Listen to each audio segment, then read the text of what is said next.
नमस्ते दोस्तों, old world में आपका स्वागत। स्वास्थ्य संबंधी चर्चा में बच्चों की बीमारियों के अंदर भाग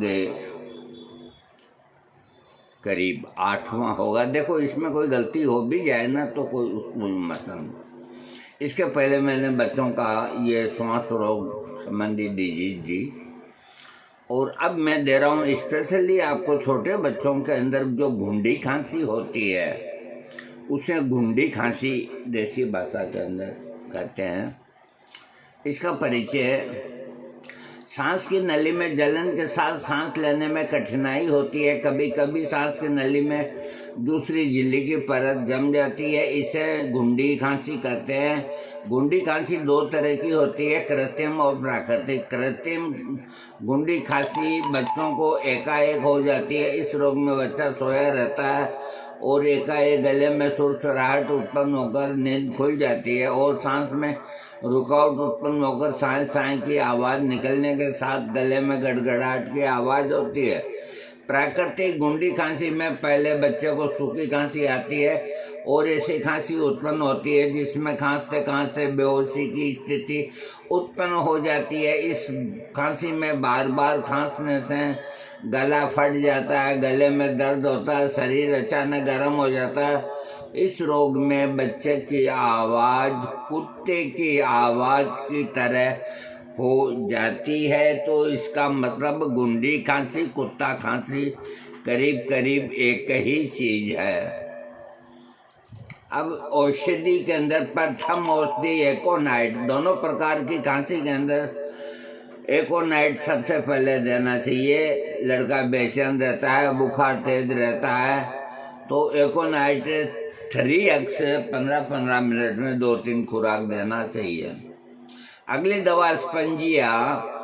घुंडी खांसी से ग्रस्त बच्चे को रात के समय खांसी के दौरे पड़ते हैं, जिसके कारण बच्चा अचानक नींद से उठ जाता है। खांसते समय बच्चे के अंदर साए साए की आवाज़ आती है और आवाज़ भी खराब हो जाती है। ऐसे में स्पंजिया औषधि की 2-3 शक्ति 1-2 मात्रा देनी चाहिए। इस रोग में एकोनाइट और स्पंजिया के सेवन करने से बच्चे में उत्पन्न बुखार समाप्त हो जाता है, खांसी में भी आराम मिलता है। इस तरह इस औषधि का प्रयोग के बाद रोग में आराम मिलने पर हिपरसल्फ देना चाहिए।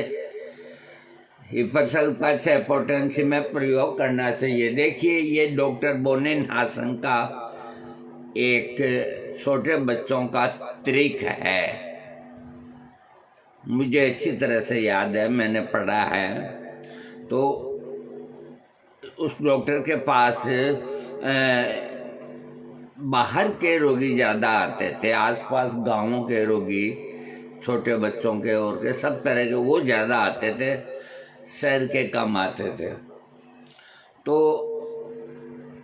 डॉक्टर ने समझा कि भाई अब इनको इतने लक्षण लेने करने बड़ी एक तरह की वो होती है, तो उन्होंने अपना एक फार्मूला बनाया। कोई भी माँ बच्चे को लेकर के जाती या कोई भी लेकर के जाता कि इसको सर्दी खांसी है, तो वो ये नहीं देखते कि सूखी है, गीली है, क्या नहीं है। वो पहले बांध बूंद के 3 पुड़िया रखा करते थे। नंबर 1 पुड़िया एकोनाइट 200 का होता था। नंबर 2 पुड़िया स्पंजिया 200 का होता था। नंबर 3 पुड़िया हिपरसल्फ 200 का होता था। तो एकोनाइट, स्पंजिया और हिपर। एकोनाइट तक ड्राई रहती है बच्चे की और घबराहट और बेचैनी रहती है। एकोनाइट के बाद जब कफ संग्रहित हो जाता है तो यहाँ आवाज़ आती है स्टेथोस्कोप से, स्पंज की तरह है। स्पंज आप जानते हो, जैसे मैं गद्दी पे बैठ रहा हूँ तो वो स्पंज है। तो ऐसा मोटा गद्दा स्पंज का हो, आप बैठो ना तो उसमें जो एक तरह की ध्वनि पैदा होती है, स्पंज की अपने आप ही पास वाले को मालूम पड़ जाता है कि ये बैठा है। तो इस बोल करके इस तरह की आवाज वाली खांसी, स्पंज पे बैठने पे जिस तरह की आवाज आती है, इस तरह की आवाज वाली अगर कोई खांसी है, उसकी दवा इसी स्पंज को शक्तिकृत करके स्पंजिया बनाई गई है। तो स्पंजिया 200 दीजिए। एकोनाइट से अगर लाभ नहीं मिला तो स्पंजिया 200 दीजिए। स्पंजिया जो बलगम है उसको ढीला कर देता है। ढीला करने का मतलब वो चिपटा रहता है ना, तो उसको जगह छुड़ा देता है। फिर भी बालक अगर मान लो ठीक नहीं हुआ, कफ का ये ज़्यादा है, तो फिर तीसरी में हिपरसल्फ का नंबर आता है। हिपरसल्फ का कफ है जो बिल्कुल क्लियर आवाज़ आता है कि बस इसको निकालने भर की देर है। तो उस वक़्त हिपरसल्फ पे 30 पोटेंसी का प्रयोग करेंगे तो लेटरिन के रास्ते, वोमिटिंग के रास्ते या कैसे भी बालक का जो कफ है वो निकल आ जाएगा और वो निरोग हो जाएगा। तो ये ट्रिक डॉक्टर का है, जिसमें एकोनाइट, स्पंजिया और भूल जाता हूँ तो आपको तीनों बता दिए मैंने हैं, तो इनको ट्राई करना चाहिए। इससे कई रोगी ठीक हो जाते हैं। छोटे बच्चे हैं वो ठीक हो जाते हैं। अब मैं देखता हूँ कि हाँ, एक दवा और है बच्चों की, जिसमें बच्चे को सांस लेने में अत्यधिक कष्ट होता है, नाक बंद हो जाती है। बड़े तो कुछ न कुछ डाल देते हैं, अब छोटा बच्चा तो टांगे ही लाएगा, क्या डालोगे आप? हल्का सा बादाम का तेल यहाँ लगाएं। ये नाखून नहीं होना चाहिए उसकी माँ का, या गाय का घी लगाएं। और जब आपको लगे कि वास्तव में ही बच्चे को सांस लेने में कठिनाई आ रही है, इस दवा पे ये ध्यान रखना है। और दवाओं में कोई खास बात नहीं, तो आप तुरंत शैम्बुकस नाइग्रा 30 पोटेंसी की एक खुराक देते ही बच्चे की नाक 15 मिनट बाद खुल जाएगी। एक खुराक आधी घंटा बाद दे दे, आपका बच्चा पूरी रात चैन से सोएगा। तो बच्चों की इस तरह की खांसी, जिसके अंदर छोटे बच्चों की नाक बंद हो जाती है, उनकी दवा शैम्बुकस है। इसका ये मतलब नहीं होता कि शैम्बुकस नाइग्रा का प्रयोग बड़ों में किया जाए, लेकिन बड़ों में कम काम करेगी, छोटे बच्चों पे ज़्यादा काम करेगी। देखो, इसके अंदर एक चीज हो सकती है। अब मान लीजिए लाइकोपोडियम है, तो लाइकोपोडियम छोटे से छोटा बच्चा,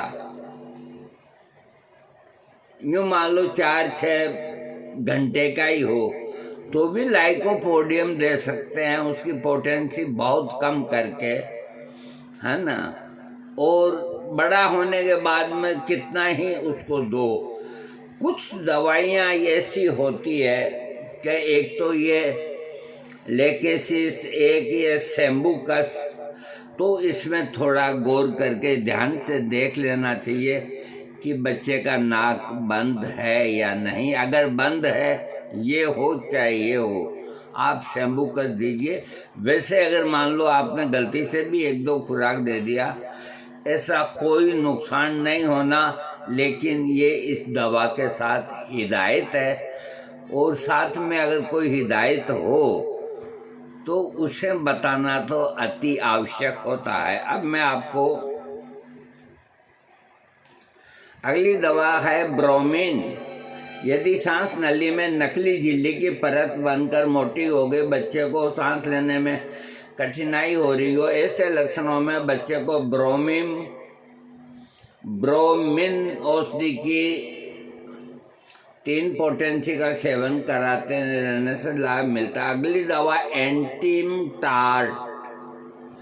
एंटीम टार्ट भी छाती में गड़गड़ इनकी खास दवा है। यह भी कफ को पतला करके निकालने वाली दवा। एंटीम टार्ट बच्चों में बहुत काम आती है। गुंडी खांसी उत्पन्न होने के साथ यदि बच्चे का गला फैला हुआ हो और सिर पीछे की ओर टेढ़ा हो गया हो तो ऐसे लक्षणों में एंटीम टार्ट 6 पोटेंसी सबसे बढ़िया काम करती है। अगली दवा आती है बेलाडोना। गुंडी खांसी में यदि बच्चे को केवल खांसी आती रहती है, खांसी आने के साथ चेहरा आंखें लाल हो जाती, नाड़ी कठोर और कमजोर हो जाती है, ऐसे लक्षणों में बच्चे को बेलाडोना 30 पोटेंसी की 1-2 खुराक देनी चाहिए। अगली दवा आती है फॉस्फोरस। कई बार बच्चे के गुंडी खांसी उत्पन्न होने के कारण बच्चे की आवाज़ खराब हो जाती है तथा गले में दर्द होता है। ये रोग होने के बहुत देर बाद बलगम निकलता है। इस तरह का अगर लक्षण है तो फास्फोरस 6 पोटेंसी में 1-2 खुराक दी जा सकती है। अगली दवा कोस्टिकम। गुंडी खांसी के साथ उत्पन्न ऐसे लक्षण जिसमें खांसने और छाती में दर्द होता है, शरीर अकड़ जाता है और उसकी आवाज़ खराब हो जाती है, ऐसे लक्षणों में बच्चों को कास्टिकम 6 पोटेंसी का प्रयोग कराना चाहिए। अगली दवा आयोडीन। यदि गुंडी खांसी के साथ उत्पन्न रोग लक्षण जिसमें खांसने का स्वरयंत्र दर्द करता उत्तेजित करने वाली सूखी खांसी आती है और खांसते समय गले में कर्कश लगने के कारण बच्चा गले को पकड़ के रोता है, बच्चा गले को पकड़कर खांसता है, ऐसे लक्षणों के साथ बच्चे को सांस लेने में कठिनाई होती है तो सांस की आवाज़ आती रहती है। इस तरह के लक्षणों के साथ उत्पन्न गुंडी खांसी के अंदर आयोडीन 30 पोटेंसी या 6 पोटेंसी बहुत बढ़िया काम करती है। अन्य औषधियाँ भी जैसे गुंडी खांसी के अंदर कैलकरिया फास 12 अक्स, कैलिसल्फ 12 अक्स, फेरम फास 1 अक्स या 2 अक्स, ये सबको मिला करके और बच्चे को खिलानी चाहिए। इन औषधियों का सेवन रोग में हर आधे घंटे के अंतर पर सेवन कराने से बहुत लाभ होता है। ये बायोकेमिक का एक तरह का कॉम्बिनेशन है।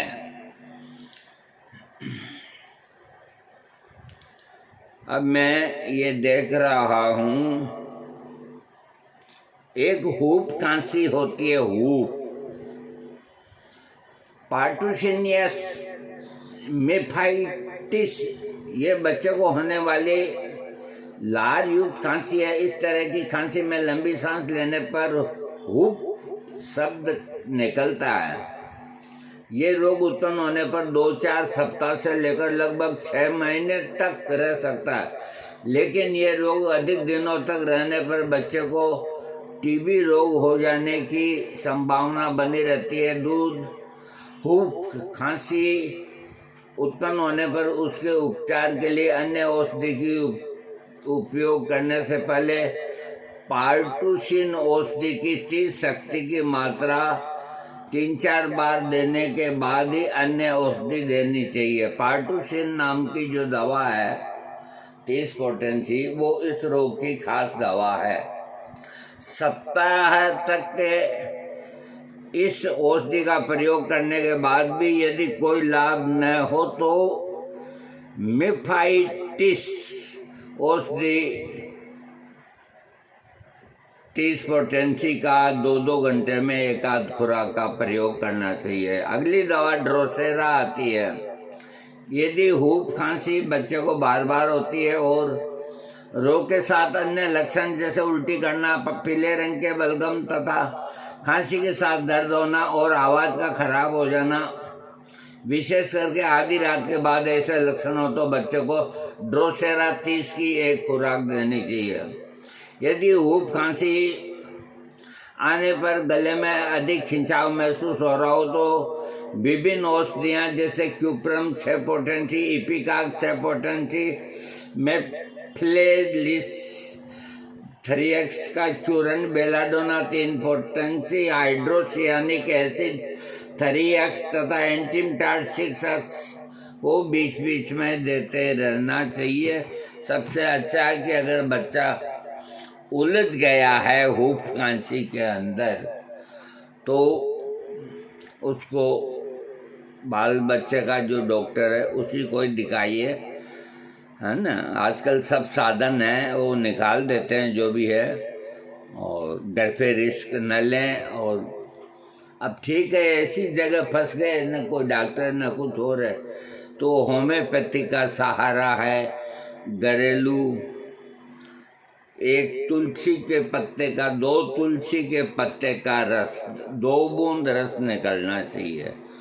2 पत्ते हों और तुलसी के जो अपने घरों में लगती है 2 बूंद रस की, इससे अधिक नहीं होनी चाहिए। उसको 1 चम्मच के ऊपर रख के और उसमें 5 बूंद शहद की डाल दीजिए और उसको यूं करके इस तरह दिन में सुबह और शाम को अगर आप छोटे बच्चे को चटाएंगे जो 4 महीने से 6 महीने तक का है, 4 घंटे से लेकर के ही 6 महीने तक का है, तो आराम से वो चाट लेगा। और अन्य दवाइयाँ काम करती है न करती है, ये जो घरेलू प्रयोग मैंने बताया है तुलसी और शहद, तो ये दोनों ऐसी चीज़ें हैं कि आपके बालक की रक्षा करेगी, उसको गंभीर रोग से बचाएगी, उसकी तकलीफ़ों को कम करेगी। अब मैं बच्चों की अन्य बीमारियां हैं उनका वीडियो अब मैं कल दूंगा आपको। तब तक के लिए आप सब आनंद से सुने और वीडियो को सब्सक्राइब, पता नहीं आपको सब्सक्राइब करने में क्या जोर आता है, ये भी मेरे को पता नहीं। मेरे बढ़ तो नहीं रहे हैं, उल्टी के घट रहे हैं, तो ऐसा तो मत करो, जो जैसे हो हूँ वैसा तो रखो मेरे को। हाँ, कोई बात नहीं, सब चलेगा। आपको जो करना है आप कर सकते हैं, हाँ सब कुछ कर सकते हैं। अपने छोटे बच्चों का विशेष करके टी टी करने वाले और ये होते हैं, तो इनका आपको ध्यान रखना चाहिए। और घर में छोटी मोटी घूंटी जैसे मैंने बताई तुलसी के पत्ते की, इस तरह की दवाई का प्रयोग करें। कोई कहीं औरतें आयोडिक्स लगा देती है, कहीं जाने क्या क्या कर देती है, तो इस तरह का काम न करें।